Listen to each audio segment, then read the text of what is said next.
Hey there guys, and thank you for joining us for a special Luke Cage series review episode of the Super Co-op Squad.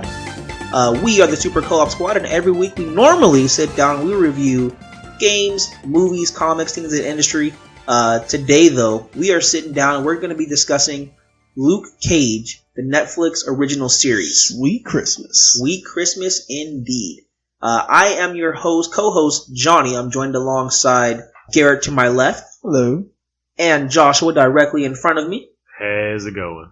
Alright, so we had some thoughts on Luke Cage. We're going to go ahead and let you know what our thoughts are. And I think that you'll be surprised on maybe how varied some of our opinions for the series are. But to start off, before we even get into the show, guys, Luke Cage is a character. What was your exposure to him before the show? Did you know about him, or were you aware of who he was, what he was about? I knew about him not much, very little. Okay. I have a Marvel encyclopedia that from time to time I just like to browse through, and Luke Cage was in there. But before that, I did know that he's the man with unbreakable skin, and that's pretty much all I knew about Mr. Luke Cage. Okay. How about you, sir? I didn't know it. Why you have your arms crossed like you are Luke Cage? Wow, I can't have my arms crossed. You're flexing right now. I'm trying to get into the field. I didn't know anything about him. I saw a couple episodes of Jessica Jones, like right in the middle, so I understood where the character was going and kind of how strong he was. But besides that, I didn't know anything about him. All right. For myself, I was very aware of him. As you guys know, I'm a huge comic reader, so I knew quite a bit about him. He wasn't, and still is not, one of my favorite characters. He's interesting for sure, and I think I like the fact they take him in a very different direction than other characters in the Marvel universe, like Rhodey or like Sam Wilson. He's very down to earth. He's a very street level character, and I enjoy that part about him. But his stories don't interest me very much. So that's my exposure to him. Compared to Daredevil and Jessica Jones, what was your guys' kind of excitement level heading into this show, considering we've already kind of spent time with Cage in Jessica Jones? We already know a little bit about him. There wasn't as much mystery regarding the series. You kind of knew what you were going to be jumping into a bit. I was hooked from the get-go. Like after episode 1, they show a few things here, a few things there. You learn about the character. You kind of settle in a little bit of the story. But just the sequence and how you kind of have this mystery and wonder, or at least I did. I was hooked from the beginning. Okay. I actually took a break from the Marvel Netflix shows after Daredevil season 1. Season 2 came out, and I just didn't get on board with it. Plans kind of fell through. I was supposed to watch it, as a group kind of thing, and that didn't happen. So I just kind of fell off. Mm-hmm. Then Jessica Jones came out.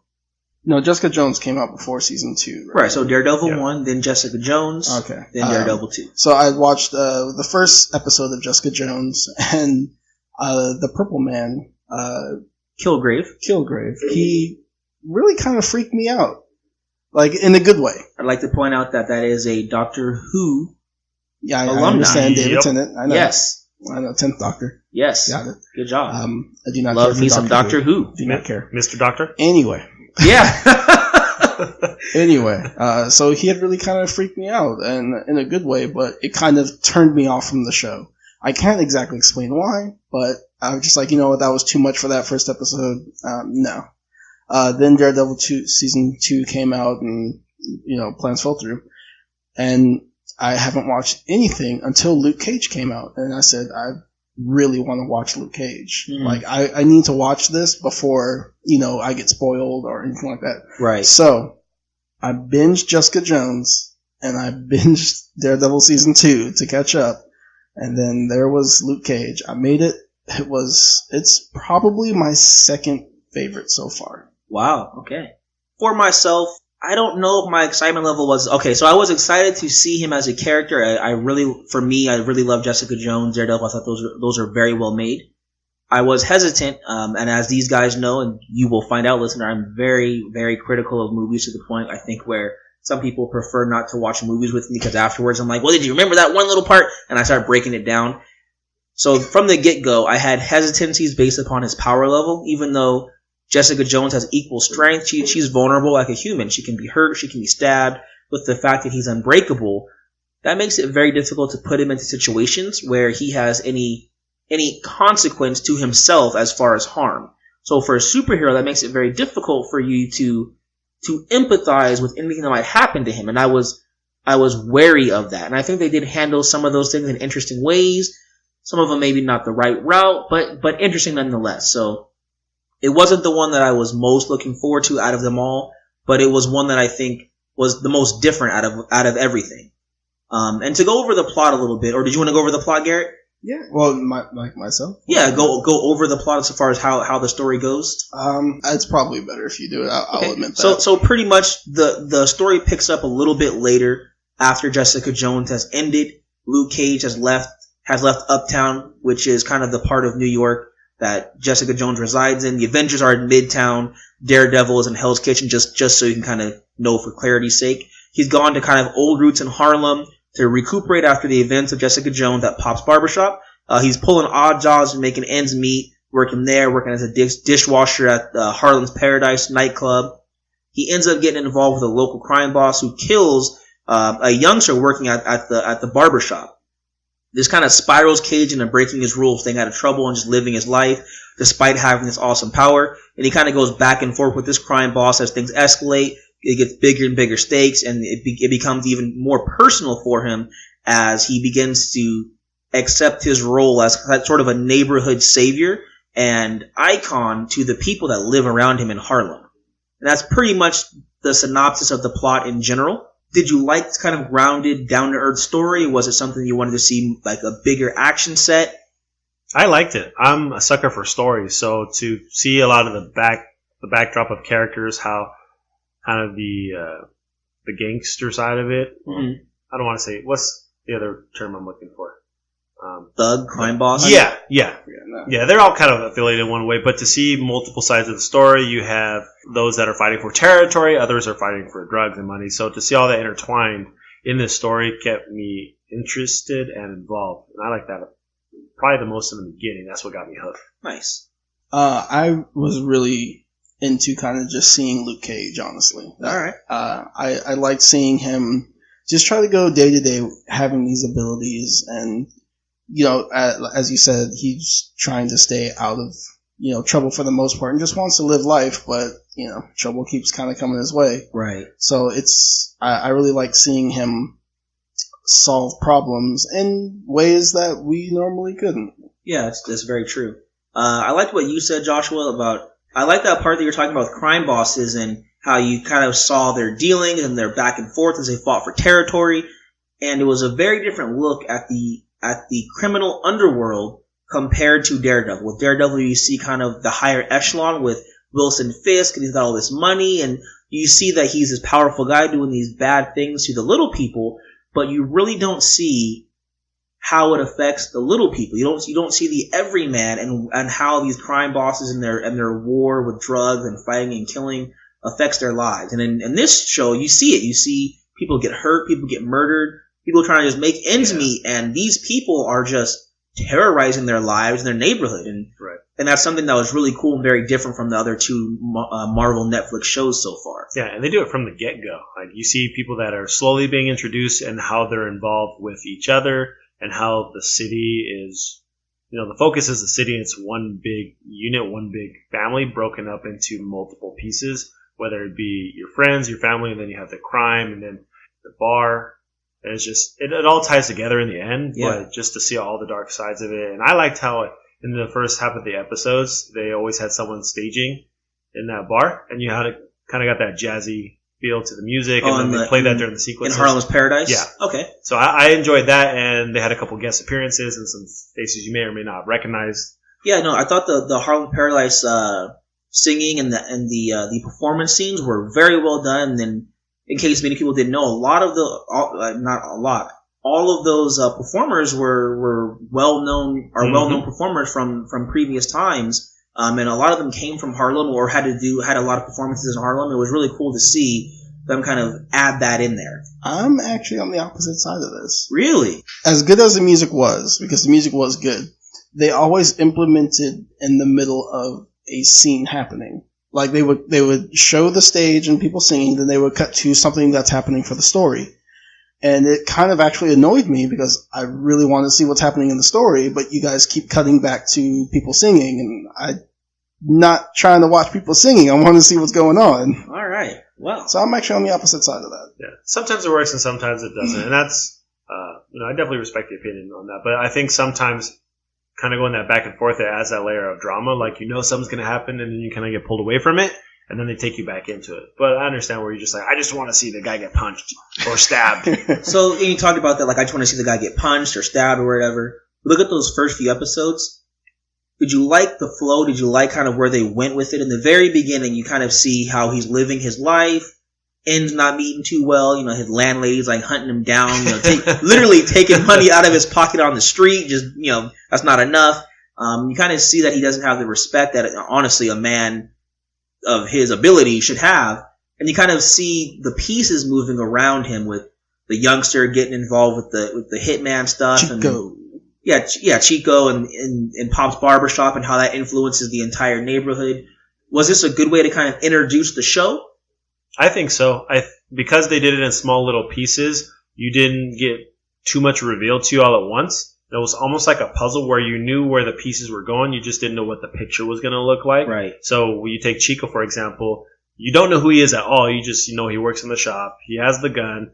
Luke Cage sees him drive off with the other kid that was in the shop. And then you find out they're trying to steal from a deal that they're trading weapons for money. And then that turns into a whole nother episode of, them trying to get their money back. And that's how Cage gets involved. So that kind of escalates one to another, and that's how the story progressed, piece by piece. So you bring up like how it evolved and how you don't see the whole picture. You look at kind of the middle part of that and how he's having his battle with Cottonmouth, and you kind of hear things about Diamondback. That's kind of the middle 5 to 8, 9 episodes. The last 10 to 13 or so, Diamondback is introduced. And you kind of see that there's actually a very personal connection to that character. Mm-hmm. Yeah.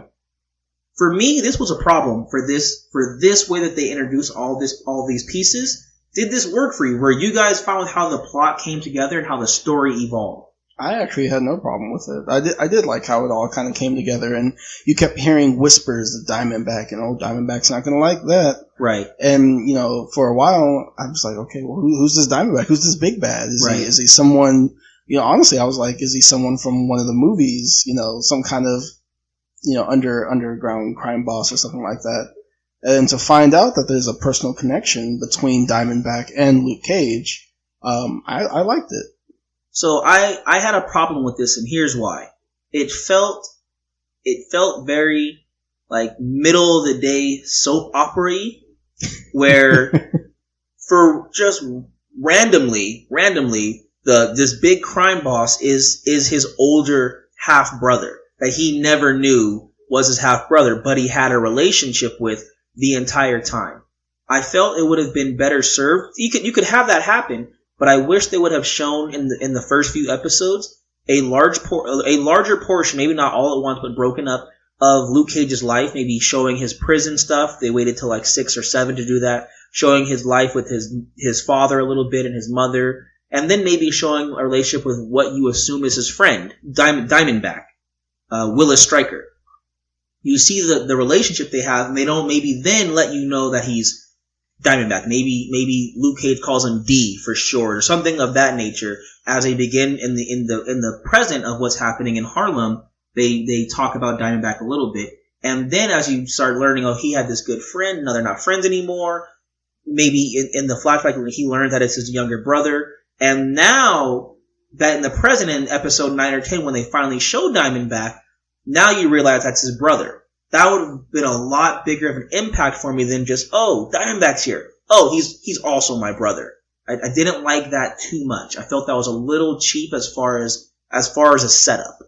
Well, I will agree and disagree with you there because towards the back half, Diamondback says, it's me, your brother, and Luke's like, what? And then he has to kind of relive those memories. He ends up going to the church, and that's where it all kind of comes together. So if you would have showed all those sequences earlier on in the show, and then he says, "I'm your brother," you're like, "Oh, okay, that makes total sense." Where the shock though would have been still great on the viewer because you wouldn't have known. If they'd have done it in a very subtle way, you wouldn't have known. The shock would have still been there for you. Yes, I see what you're saying. You'd rather have that shock and awe, like, ooh, reveal, versus like now we have to learn and then go back and forth. So they still had the shock of the reveal, but there was no empathy or gravitas to it because it was just, oh, well, the big bad is his brother. But if it had been, oh, his brother is this guy that, helped him, they showed him helping him to box, to stop bullies from hurting him, and they had a personal connection as friends. It was something that they clearly enjoyed each other's time and company. And then you'd have shown, okay, well, they're great friends, and whoa, this guy's his big bad, he's trying to kill him. I think that would have flowed a little better for me. That's just my opinion. I think I have a different view on it, and that's all. Yeah. Looking also at Diamondback, since we're kind of on the subject of him in the plot, I felt that they didn't really make him look or feel like a crime boss. He was doing all his own dirty work all the time. Like, why didn't he have minions? Well, I mean, they showed all of that before we met Diamondback. He had Shades doing the dirty work. He had one minion. Well, the one minion we saw. Yeah. Shades. He was doing all the dirty work. And then when they couldn't get things done with Carl Lucas, a.k.a. Luke Cage, Willis had to step in. What did you think about that hair in the Carl Lucas scenes?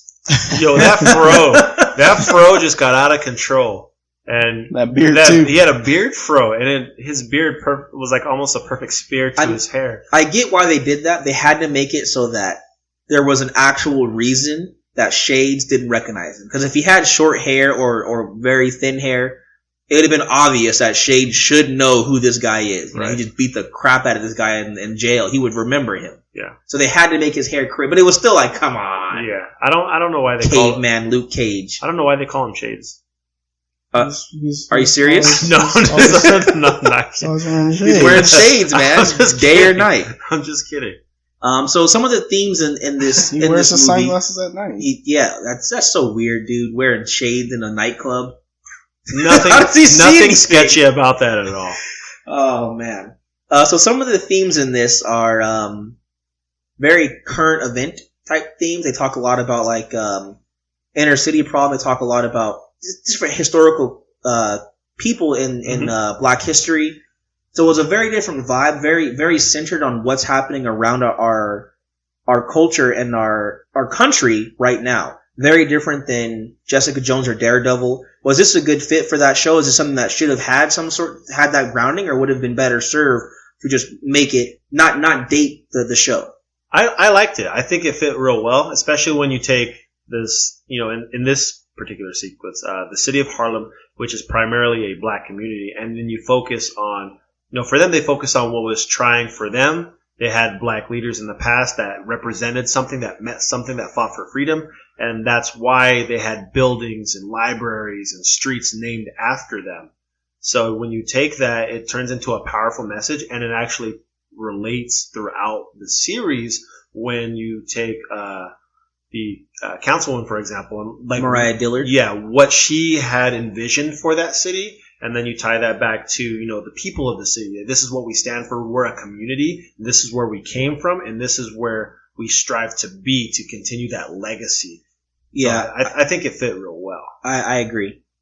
I don't want to get all political and everything, but this country is, I don't want to say the entire country, but there's problems, as we know, being a Black person, Black woman, Black man. In any way. So this show, I think, needed to call attention to that. Well, it didn't need to, but I'm glad it did. Having this big show kind of call attention to the problems that we're having, hopefully a lot more people will see it and maybe even understand what's going on. They even said in the show quite a couple of times, Black dude wearing a hoodie not being able to get shot. They did, yeah. I felt that was a strong message. It was very powerful. Like, I wish I could do that. I wish I could just be a Black man and not get shot. Right, and that was a very clear. It was them kind of remembering and referencing Trayvon Martin. Yes, yeah, which like is a semi-tribute. Yeah, which is almost a tribute. Yeah, to show what he went through and kind of put that on Luke Cage. that's a lot that they're putting into a TV show. It's very heavy, very different. Yeah, very different. It was semi subtle, but as you said, you're a very powerful message. Right. And what I liked about, I think it was episode 11 when they had Method Man start rapping. Yes. As Cage was walking around that after was he nice. stopped those two criminals, and then how the community gets together based on them asking questions and whatnot through the radio station is they were the liquor store was selling hoodies and clothes with bullet holes. Yeah. So essentially, you're representing one character that's making a difference in the community, and that community embraced it. And because of that, it stopped the cops trying to pull everybody over that looked like Luke Cage, and it tied back to the story as well as sending a powerful message based on either real life events or something that they've created for that universe. And very good point. Yeah, it tied together very well. Two things.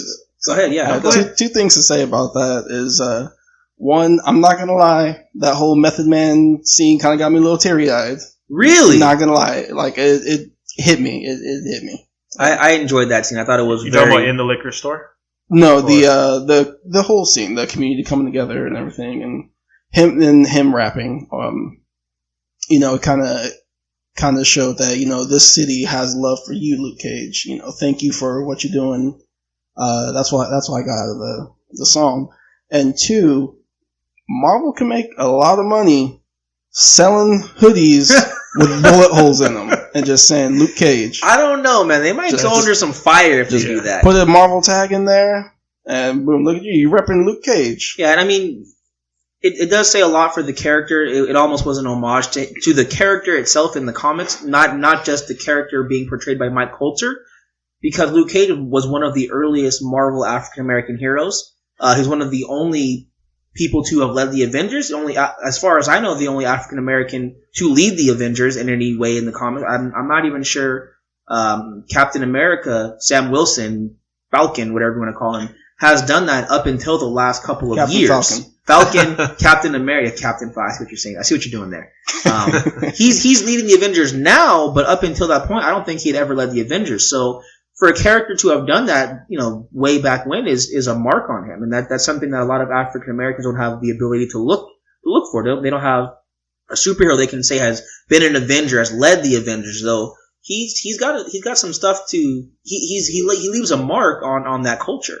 Mm-hmm. So, kind of getting into some of the characters, let's start with, the big guy himself, Mike Coulter playing Luke Cage. What were your thoughts of his performance? That's a big dude. He's a big, strong man, yeah. Big dude. I'm surprised his shirt didn't come off more in that whole series. Yeah.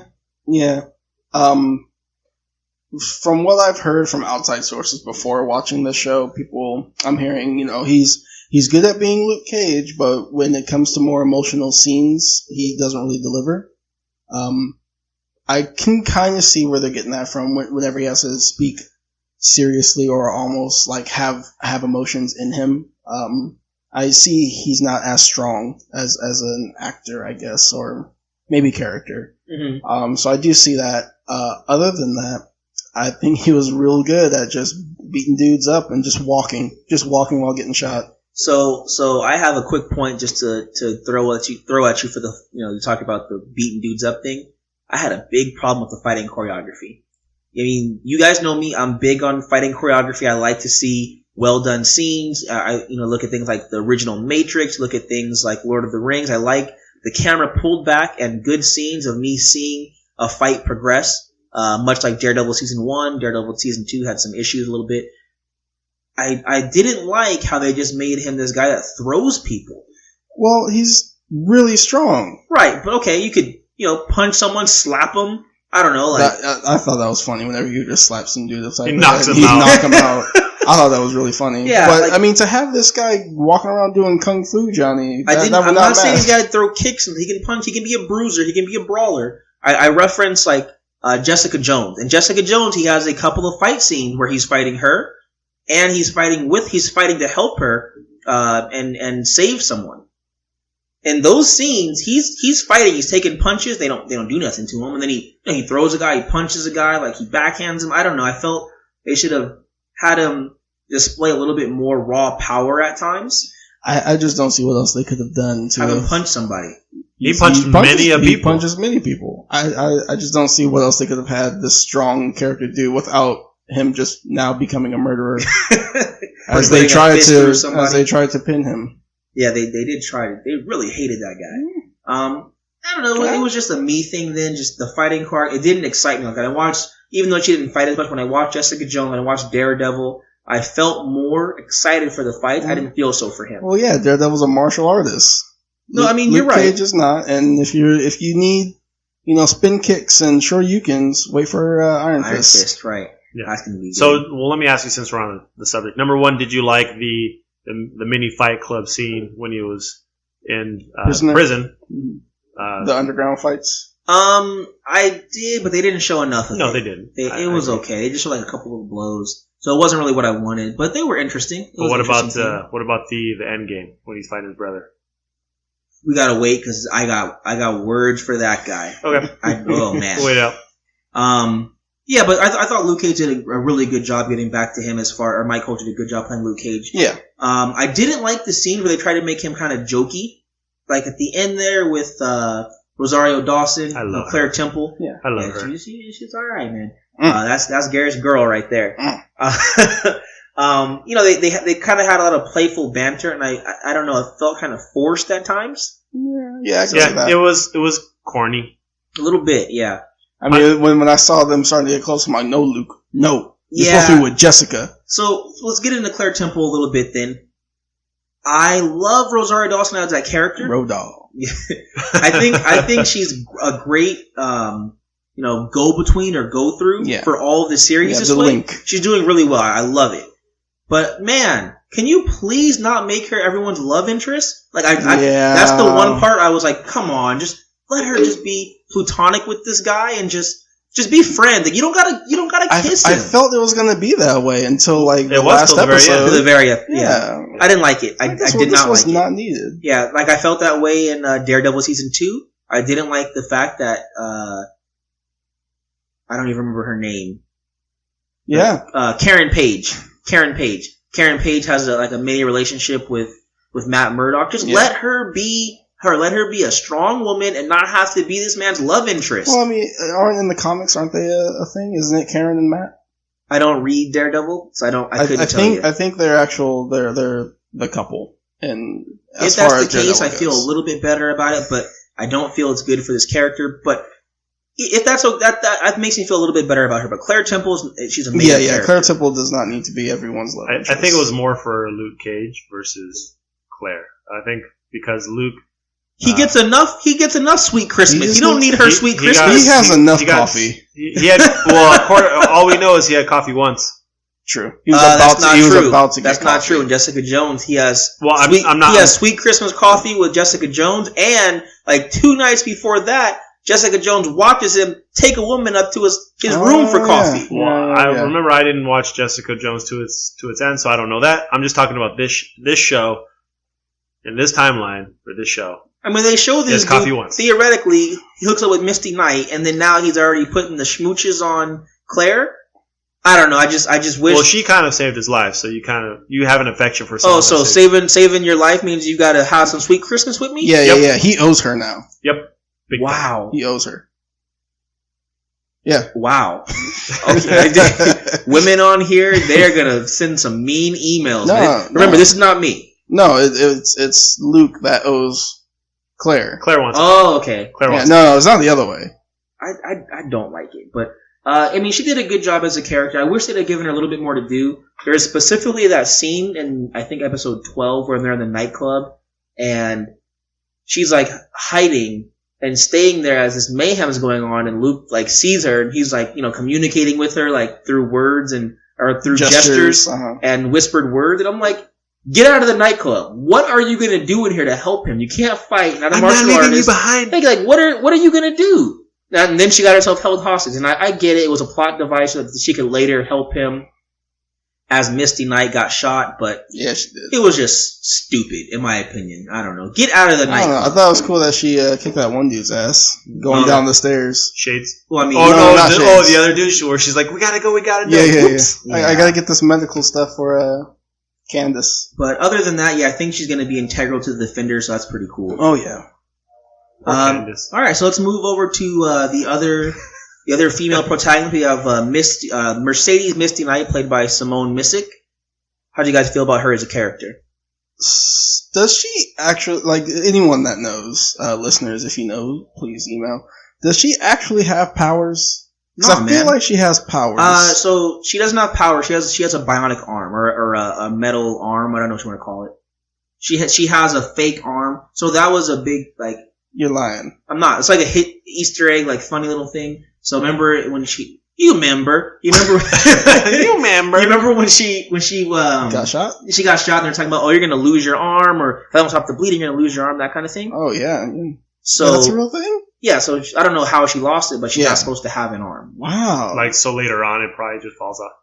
I don't know what they're gonna do, but she's supposed to have a metal arm, a metal right arm. Because I feel like whenever she posted all those pictures on the wall, and it would show scenes of her in the setting, where she's kind of just drifting off. She's actually in the police station looking at evidence and pictures of the crime scenes and stuff. That's just like her mental ability. She has no powers. I thought that was a power where she can project herself into like a time or something like that. She has no powers. She just literally is like an agent.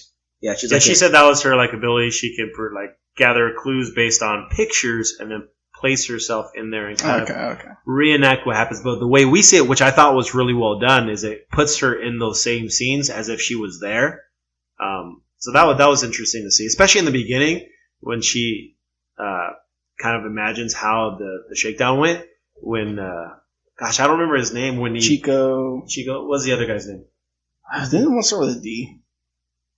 Yeah, well, he ends up shooting his partner right in the face or the chest. I don't know, but I was shocked. I was like, oh, it's all going down. It's like they're gonna die after that. Yeah, all three of them died, so they're gone. Yeah, I don't like how Chico died though. I was shocked.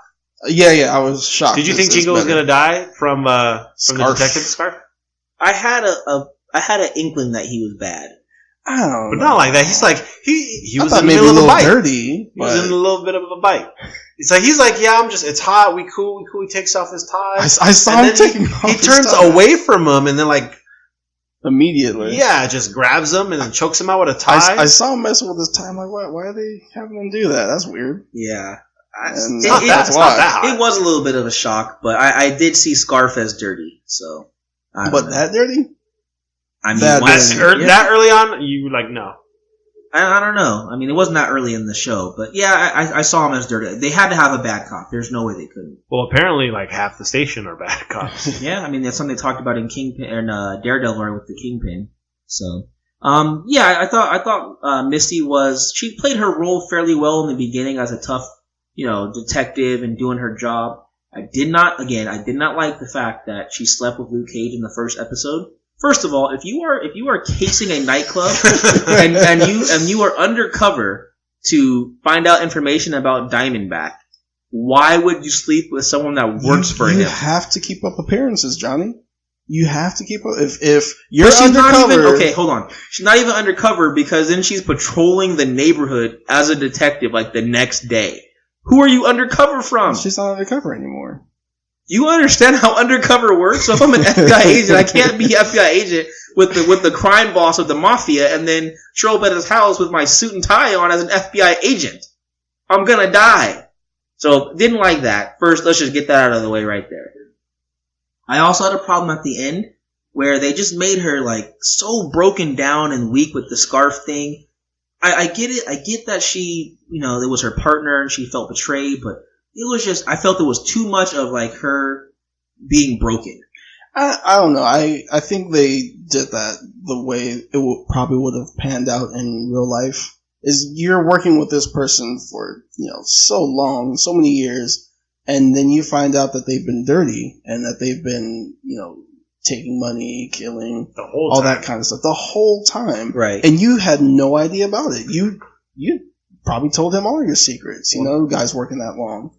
So I think that would devastate somebody. Yeah, and they also say that, they almost interrogated Misty because she was the closest. And they were saying like, hey, you might be a dirty cop too. Because, how do you not know being so close to them? Yeah. Okay, so here's a quick thing. and maybe a little bit off topic, but with Luke Cage, he is essentially betrayed by Jessica Jones. She's not very upfront with him on what's going on in her life, and they get involved. He then gets controlled by Kilgrave to fight and kill her, and they make a big deal in that show of all these people who were controlled. He made them give him money or live in their house and how it affected them psychologically. Kilgrave made Luke Cage almost murder the person that he had intimacy with, and yet they never referenced that. How come this character didn't have any emotional trauma that they showed? Because Nothing at all. He got shot in the head with a shotgun. Where's his emotional trauma from almost killing someone? Probably gone away with getting shot in the head with a shotgun. He remembers that. I don't know. I just feel like they focus sometimes on breaking down female characters like this to show, I don't know, their femininity at times, but they don't deal with guys. Oh, well, they did do it with guys in that show that weren't Luke Cage, with regular people. Like, they were broken down. The people who showed up to the are we talking about Jessica Jones now? Well, you can mention it as a point. The people who showed up to the Kilgrave, what do you call it? Okay, the self-help groups. Yeah, those aren't main characters though. Those are weak, not superheroes. Yeah, but I'm saying that they're still guys. Yeah, they're not just breaking down women. They're showing guys that are normal guys. They won't show a superhero man that way. The only superhero man that was controlled by Kilgrave was Luke Cage. So why didn't he have any emotions about it? Maybe his not only his skin is rock diamond hard. Okay, now you're just reaching. Well, I don't think so. He did show some emotion anytime like Reva came up in the conversation, especially with Pop and some other sequences. Like he broke down. He saw the file later on. Okay, that's a great point. He does break down a little bit. But this is the woman he married that he loved for years, thought protected and helped him above all others, and she turns out to be a spy. Like, she wasn't even there for him, essentially. And he is not nearly as devastated as Misty Knight was about her work partner. Can you explain that? Again, I did not see Jessica Jones. No, that's in Luke Cage. What are you talking about? Misty Knight, the detective that he sleeps with, her partner is dirty. He dies, and she's broken up about it. Oh, you're talking. She is way more devastated about her work partner and all the things that happened there than Luke Cage is in finding out that the woman that he loved and almost like obsessively idolized after her death was in fact leading him on and using him. You remember that part? Yeah, I do, but I'm saying, so he married Reva? Yes. That wasn't Jessica Jones, and then I don't know that. Yeah. That's what I meant. So. Sorry, that wasn't Jessica Jones. Okay. They were married. So okay, I see your point there. How can you explain away that? Plot. I don't know. Plot holes leading to plot. They chose to not break him down emotionally because he's a big, tough man. He got over it. Heart of steel. I don't know. I feel you're picking too hard. I feel you're picking too hard. Crying too much? I feel that way. I'm sorry. All right, so let's move on to some of the villains. We had Shade, played by Theo Rossi, Cottonmouth Cornell Stokes, played by Marshala Ali, and Willis Diamondback Stryker, played by Eric LaRae Harvey, and of course Black Mariah was played by Alfred Woodard. Did you like these villains? Was there a White Mariah? No, I'm not sure why they call her Black Mariah, but that is her name in the comics, is Black Mariah. As a matter of fact, Cornell Stokes does say "Shut up, Black Mariah" one time. Wow. He does, and she does not like it. Yeah, she does not like it. It's a precursor to her beating him over the head with and that bottle didn't break. I don't know if I was like, wow, that must have really hurt. Yeah, because a bottle that doesn't break, I think, hurts perpetually more than a bottle that does. Yeah, his head absorbed all that. I was like, impact. She's gonna hit him, dunk. Oh, yeah, that was cold blooded. But what do you think of the villains? Did you enjoy this group? Did you think they weren't enough? I did enjoy the villains. Probably a small thing, but I noticed that I really like the voices of both Cottonmouth and Diamondback. Yeah. I felt that they honestly should probably go into some voice work, I think. But I really like their voices, and they, as far as being, I guess, crazy or not homicidal, but just scary, being bad guys. I feel they did a good job. Yeah, I do like what you were saying, Garrett, about the kind of the voice and how the character is projected through their actions and kind of who they are. I like Cottonmouth. Don't call him Cottonmouth. Don't call him Como. He was just like a Stokes. scary villain. You knew he was a smart individual, and he knew how to play the game, even throughout all the instances where his money stash houses and safe houses are getting raided and whatnot. He always had a backup plan, or he was always trying to move forward and continue, which actually leads to his downfall because now he's obsessed with finding Luke Cage at some point. But he always had a story to tell. He always had a backup plan. And then the first couple times you see him shoot someone like right in front of you, like in his office, you're just like, damn, that's a badass. Yeah, I thought he played his role very well. I really feel he should have been around for more of the series. I think he got killed around. Yeah, he got killed real early for me. 6 or 7 or something, and that was it for him. And then I started thinking, what are they going to do for the rest of the show? Right, I didn't expect them to bring Diamond back where they did. And yeah, he definitely has a gravitas to him. He's being used in a lot of different properties for Netflix. He's a strong supporting role for several of their shows. House of Cards is the one that I really like a lot. He's in a lot of different movies that are popping up in different film festivals and different things. He's definitely a strong supporting actor, and I think we'll probably see him in a featured role as far as the main character very, very soon. But yeah, he definitely played his role well. You're not a real bad guy until you throw someone off a building. One thing that really kind of creeped me out is when we first kind of really see him dish out, punishment. Is he beats the crap out of that guy? That kid? Yeah, that guy. Yeah, man. Oh, he just destroyed his face with his hands. Yeah, he was not playing around. Yeah, are you talking about before he actually literally destroyed his face with his hands? No, I'm talking about him literally destroying. Because he was already beating up that kid pretty hard. Yeah, and then he goes to work. Yeah, and it just he gets up and there's blood splatters all over him. Yeah, gets a handkerchief, kind of wipes his face. I'm interested to see what they're going to do with Shades and Mariah, because those are both characters that are still on the loose now. They're not dead, not in jail, nothing like that. At the end of the show, they're out and about. And I felt that they both didn't really have very much to do. Most of the show, Black Mariah is just talking to Cottonmouth about this, talking to him about that, wanting money for her program, talking about restoring Harlem. I mean, yeah, she does murder Cottonmouth, but other than that, she's just all talk. She murders him hard. Yeah, she does.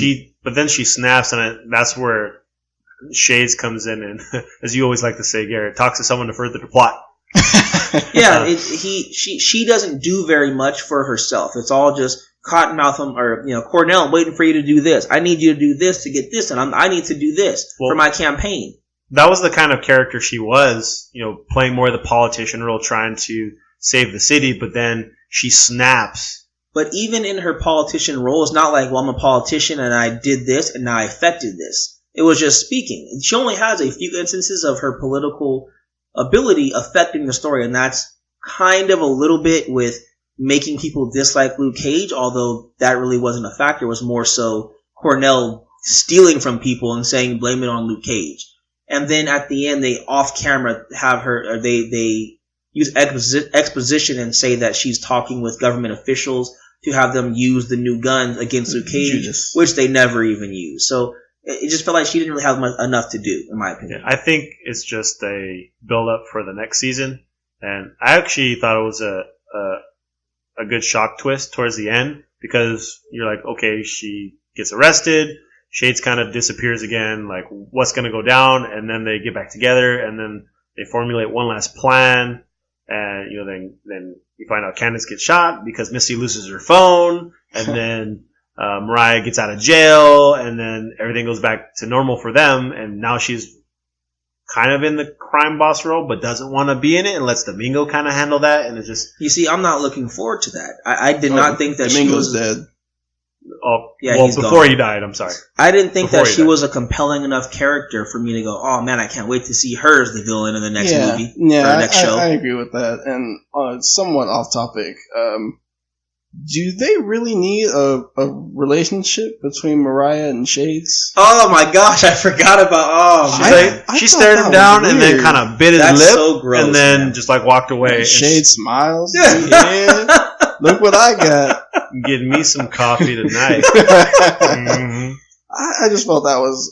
See, you don't have to throw romance on everything, man. That was awkward. pretty gross. gross. No. Every woman needs to be belonged to by a man. Oh, Super cougar, man. I didn't like that at all. Yeah. Yeah, it was weird. As far as Shades, though, what did you guys like him as a character? I've got some thoughts on him. I didn't really get his deal. He didn't do anything. What was the point of him? Well, I mean, he killed Candace. Was he the conscience on the shoulder of Cottonmouth the entire time? That's all he was the angel on his shoulder, or the devil, whatever one you want to call him. I thought he was going to do something really early on because he's trying to force decisions for Cottonmouth, and then he's in the picture, and then he's out. I was like, no, you're messing up. You got to do this. No, Diamondback. See, now when not going to agree with that. He would talk about this Diamondback stuff, but he didn't actually like influence. He just watched as Diamondback. I'm sorry, as Cottonmouth made decisions, but he never like had any input or help or resources. Well, I mean, when we first meet him, he tells Cottonmouth, I'm here to get things back on track. But he doesn't do anything. I don't think he was really supposed to. He was probably just an observer. But Garrett just said it. He just said that in the very beginning. I mean, you cut me off. I didn't finish. Sorry, go ahead. Is that he shows up and tells him, "Okay, Diamondback sent me to kind of help level things out," and he becomes an advisor to Cottonmouth. Whether or not Cottonmouth listens is a whole other thing. See, okay, here we go.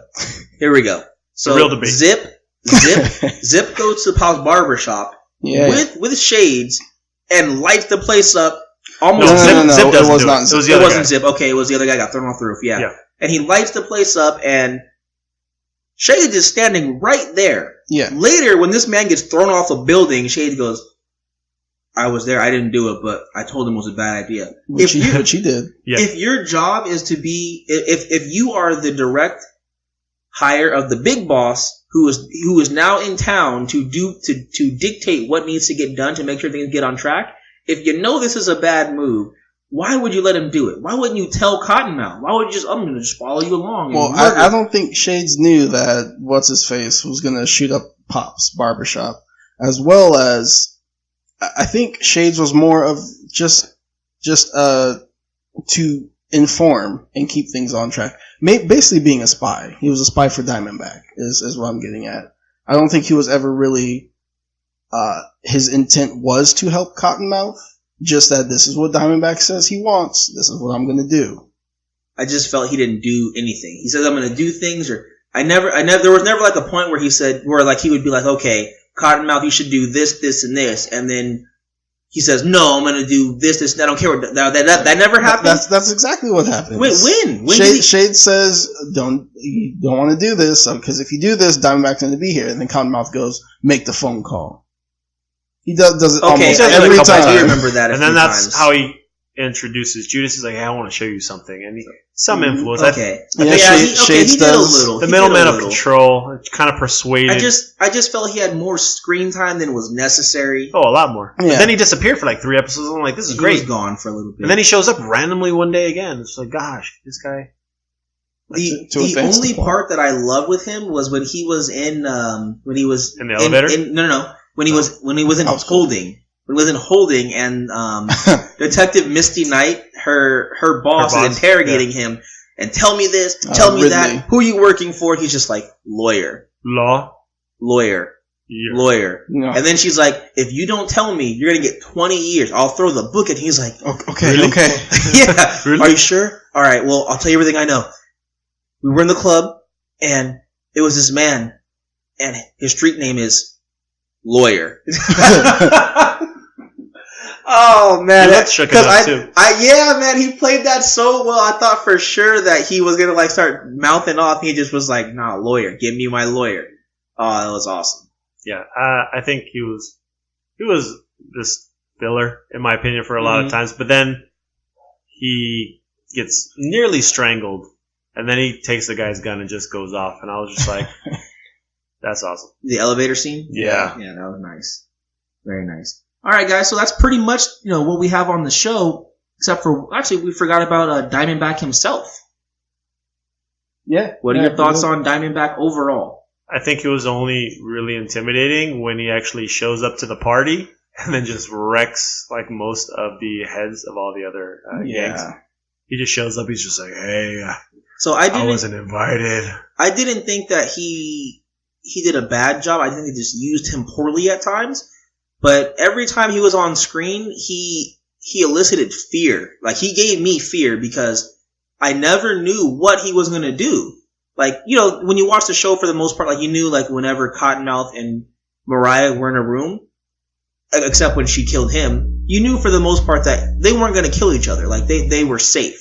When certain characters are together, even if they're bad, you know, they're a group that works together. They're not going to hurt anyone. There's just random, you know, this random red shirt that could die, but not these guys. When he was in the room, anybody could get murdered. I thought for sure he was going to murder Shades. I thought he was gone and dead when he was like sitting behind the desk. You thought about it a couple times. I thought he was gone.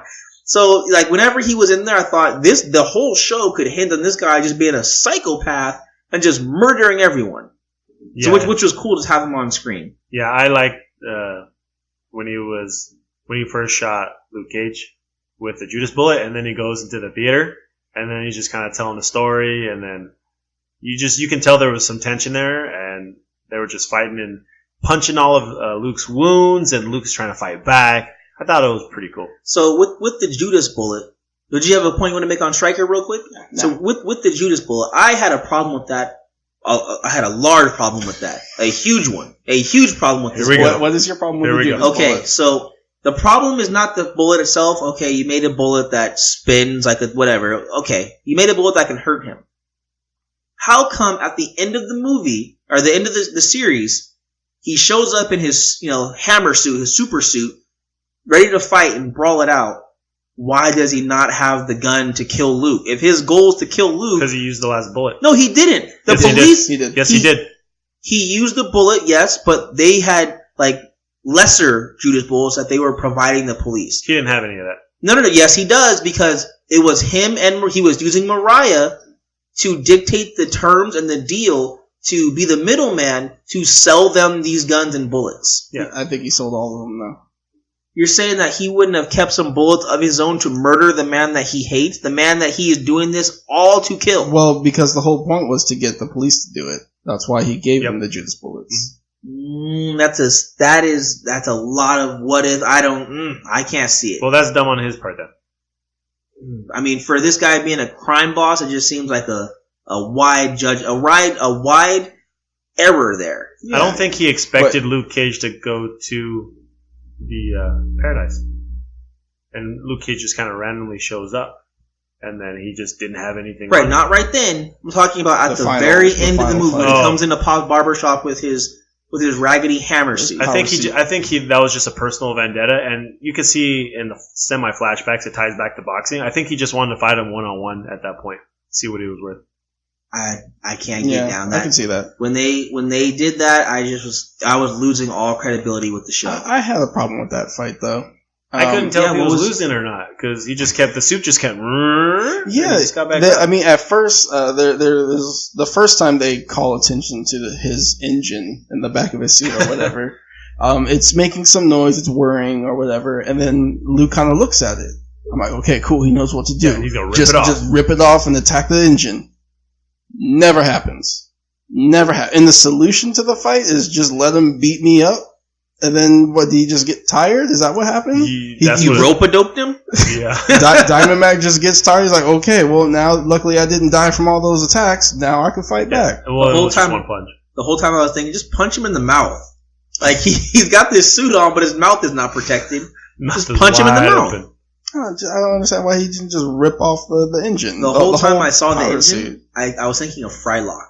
Because he has the diamond on his back in Aqua Teen Hunger Force. That's what you went with. I mean, I like Aqua Teen Hunger Force. I mean, as do I, but you see a power suit and there's a thing in the back and you're reminded of Frylock. Right. That's just strange to me. I mean, it wasn't like a gym. I mean, no, it wasn't a gym, but it glowed. Kind of. You could use the crystal gems. That would have been cool. I want to touch upon something, though. Go ahead. Real quick. So when we see Luke Cage and Claire go all the way to the doctor's house, and he kind of has that setup, like, tell me you didn't, like, cringe a little bit when they put Luke Cage and like and acid? boiling acid. Yeah, That and that was like a very long scene. Yeah. And he passes out, and then he wakes up, and he's like, "No!" Like, Yeah, I could tell he was in pain. Oh, Like he was in a lot of pain. It was a rough scene, to see. Well, I had my own reservations because they started kind of giving him powers he doesn't have. He doesn't have regenerative powers. Shut up, it's cool though. I mean, it was cool, but he's And not. now he doesn't Wolverine. age. That part's off too. He Shut ages. up, it's cool. I'm just saying, like they started giving him a little much. That was a little rough for me. they correct me if I'm wrong, but I don't see them take the shrapnel out of the bullet wound from the shoulder. Did he get shot in the shoulder? He did. Yeah, get shot he did. in He the gets shot a shoulder. second time when he gets shoved in the trash can, but they didn't It's show. possible maybe it was a clean break. Oh, Maybe it went all the way through. Yeah, possibly. But the doctor came back at the end, and Yeah. I want to just touch on that real quick too. That we see a couple of scenes at the end that leave questions for what's going to happen in the next season. So Right. we have Luke Cage going to jail. Oh yeah. Is he going to go back to Seagate, or is he going to go somewhere else? He will not be in jail very long. Well- they made a clear point that the evidence is there. That guy will give. Is it Joe or something? Will give him the evidence. So I think we might see him in jail for a quick minute. Yeah, but we don't know. Like Wait, who? the dude that plays chess with the hat that was always in the barbershop trying to refurnish it and whatnot. Bobby Fischer? Yes. Okay. There we go. Thank you. Yes. Okay. So yeah, he So, finds sorry, the file. it's easier for me to know when we use the correct names. I'm sorry, man. Jeez, I made one mistake. And then, of course, you see Mariah and Shades. They kind of do their own thing. They Making made out. I don't know if you call that making out. Besides, What would you call that's it? what they're doing now. She bit his lip, and then No, was he like, kissed that her was back. before, but now in that SUV or whatever, now they're full on making out. They were making out, man. and then you see the doctor closing the door on Yeah, he got something. Diamondback, or Yeah, 'Cause he you see- closed the curtain. yeah, in the and he was hospital. like, and he's smiling as he closes it too, and we know he has the file, or he did a copy of the hard drive info, so. Diamondback is- possibly getting Luke Cage Yeah, powers. that's exactly what I see, and it's just going to be another brawl, and Why Johnny would you- hopes for another real fight scene. Why would you do that, Doc? Yeah. You know he's crazy. He's going to turn into an abomination. I can't see. Why give him superpowers? I can't see why he would do that. All right, so Luke Cage ruined my office. overall, where does this rank for you? I know that this is the first time, Joshua, that you have watched one of these Netflix shows. Did you like it? Did you want to watch more? I did want to watch more. I was telling Garrett earlier that towards the back end, I was expecting for some big climax, and then I was like, oh, wait, there's going to be a second season. Here's all the cliffhangers I didn't see coming. And that was it. So, as I mentioned earlier, I was hooked from episode 1. I've seen a couple episodes of Jessica Jones. I've only seen the first 2 episodes of Daredevil. So, I knew where all the tie-ins were and a lot of the Easter eggs and kind of the crossover stuff, but I don't know how they really pan out as a whole. So I look forward to going back to those and then kind of rewatching this. I liked it a lot. I liked the tone. It was very dark, very gritty, and very aggressive at times, but I think that's what made the show what it is. All right, and Garrett, I know that you have watched all of it, all the Now I Netflix have. shows. Yes. So where does this rank for you, and did you like this one? I did like this one, and just a quick recommendation for Joshua: if you like dark and gritty, check out that Daredevil. All right. Anyway, but yes, I did like it a lot, and as I said earlier in this podcast, it is my second favorite of the Marvel series. And Daredevil is your first? No, Daredevil is at the bottom. 3? I don't. I mean, there's only 3, Okay. so. Yeah, there's So only. then There's only what would 3. yours be? Well, the only one left. Jessica Jones. All right. Jessica Jones Johnny is my wanted to top. hear- I really like the PI aspect of it, the detective work. And Kristen Ritter's my bae. You know, she's right here. You Kristen. can't have, whoa, You're hold what? on. You're You what? either get Kristen Ritter or you get Rosario Dawson as your bae. Kristen Ritter. Wow, that's cold-blooded to That's do. my girl. Wow. I'll take Rosario any day. Let me get some of that coffee. For me, this was the worst one out of all of them for me. I did not enjoy this as much as Daredevil 1 or 2. The same as 2. And I agree that Jessica Jones has been the best of the Netflix original Marvel series to date. I really enjoyed just the character that she portrayed. If you are a fan of comics, this character spins out of a comic called Alias, and it's the same character, but it's one of the most gritty comics that Marvel's ever made for the continuity of their Marvel universe. It's the first one that character started cursing and stuff, and she does. Is that based off the old Fox show? It is not. Alias? It is not based off Alias, no. Alias, this is based off the comic Alias. And if you've read that, then they did a very good job of recreating a lot of scenes, recreating a lot of imagery, and making the character true to herself. They didn't make her lighter. They didn't, kind of fluff her up for the masses. They kept her fairly true to what she was. And I love that. I love the character that was portrayed with Kilgrave and how they made his power and how haunting that was. And unfortunately, Luke Cage doesn't come close. I do love the culture they've imbued in it with Harlem and old school Harlem and the references and just making it something that was something positive for black people, but it just didn't hit the same notes for me as far as fun. So one thing we didn't mention, it was sad that Pop died. Yeah, poor Pop. Because of a bullet. I really liked him. Well, I mean, Bouncing bullets off a kill body. people. Bouncing off a body. Well, not Luke Cage. Okay, so speaking of bullets kill people and stuff, there's no way that old woman survives the bazooka. When Cottonmouth blows up the building. The tenant? Yeah, Garrett, please. I know you. Come on, dude. Okay. Come on. How did she live? Luke wasn't even close to her. Live? He jumped at her. Shut up. God, Well, wow. you guys shut up. Wow. I guess that's how he's going to win the rest of his game of debate. Guys, shut up. My 2 minutes are done. I can understand that he protects a bullet, but an explosion of fire, he can't envelop her. Sure you can. You see how big that dude is? And He's how not little? bigger than a whole person. Oh, really? Are you looking at the same Luke Cage? Okay. we are? Wow. Oh my God, guys. Yes, he's big. You're saying that he can completely cover her so that she's not burned at all by this fire? Yes. You guys suck. Well, if he can cover a whole person to block a wave of bullets, I think he can cover All you a have to person. do is stand directly in front of the bullet. An explosion goes all around you. He can't cover her from 360 degrees. And that's why she had a rock in her leg.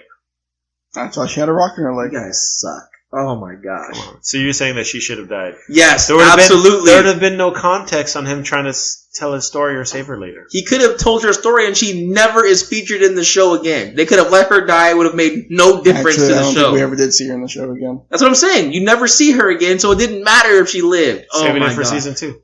She will not be. Her building is gone. He don't live there no more. He lives in Pop's barbershop now. Well, no, now he lives in the state of Georgia.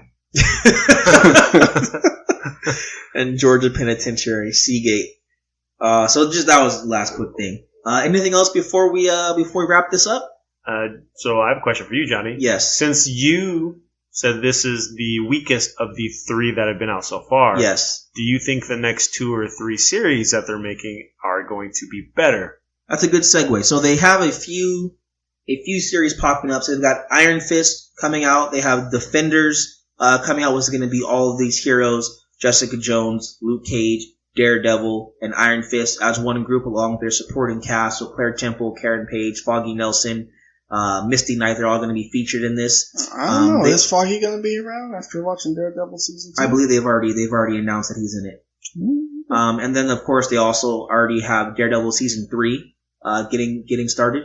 As far as they're moving forward with that, there's most likely going to be a Luke Cage 2. I think it did well enough that they'll continue it has it. to, yeah. Punisher. And then Skull and The Guts. Punisher has Skull been and rumored. Guns? They haven't specifically stated it or announced it, but it's rumored. It's most likely going to be very true that he'll have his own solo series. So yes, I am actually looking very much forward to Iron Fist. Defenders, not so much. As you guys know, with like the Avengers, I wasn't a big fan of this mashup of everyone. I like to see smaller set stories where you can get more development. But it should be done well if they get the right showrunners to do it. And I believe it's the showrunners of Daredevil. There was a lot of little nods to the Avengers, like throughout the first half of Luke Cage. Mm-hmm. They kept referencing Thor the most because they kept using his hammer. So yeah, this is your reference. first Netflix show, but they do this through all of them. Oh, okay. Well, as far as the incident. Yeah, the incident, I mentioned like characters in it, things like that. But yeah, I'm looking forward to Iron Fist. And if you are not a comic reader, you should know that Iron Fist and Power Man, aka Luke Cage, are best friends, and they have been for many continuity of generations of comics. So they're buddy. So it'll be very interesting to see how they're going to portray Iron Fist and how they're going to have him relate and work alongside of Luke Cage. And Danny Rand, who's Iron Fist, he's very comical. So he's not Spider-Man, but he has a lot of jokes, he has a lot of fun. He's probably, if not one of the top 2 or 3 best martial artists in all of Marvel, of their universe. He's got the Iron Fist, so there you go. Dun, dun. So it'll be very cool to see that kind of character kicking booty compared to Daredevil, who's very angst-ridden and serious and stuff like that. So I'm looking forward to Iron Fist. Me too. Yeah. You more Iron Fist or Defenders, Garrett? I don't know anything about Iron Fist, so I am looking forward to the show. Much as I didn't know anything about Mr. Doctor Strange. Oh gosh. I am looking forward to this series so that I can learn more about who this Iron Fist character is. Okay. But I am waiting for Jessica Jones Season 2 as well as The Defenders. I do want to see more chemistry between JJ and LC. J.J. Jameson? He means Jessica Jones and Luke Cage. I don't know if they're going to show that, dude. If he's getting down with Claire Temple, Tension. They left that like it was a thing, so... Nah, because it's The Defenders, so Matt will be back. Daredevil. So can they just leave her alone? She they really should. They leave really her alone. The conflict. Leave her alone! 2 women and 2 men. But I want to see more Kristen Ritter, and I want to see more Luke Cage. Alright, cool. Alright, anything else you guys got on this? Joshua? Garrett? I liked it a lot. Alright. I binge watched it in 2 days. I didn't like it as much, but rough. it was fun. I will watch season 2, but it's just the lowest point for me so far. You should check out the rest of Jessica Jones, Joshua. I plan to, but I have to start from episode 1. I think I jumped into like episode 4 and then 7. Why would you start at episode 4? I was at a friend's house and they were watching it and there was nothing else to do. You so make them start over.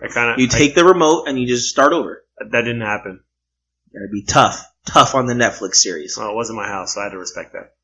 Yes, you're an upstanding guy. They say, Johnny, if you go to someone's house and they say, please take off your shoes, you're going to say, no, these are my shoes. I will keep my shoes on. I don't like my feet. You ain't coming over. Alright, guys, so we hope you enjoyed our review of Luke Cage.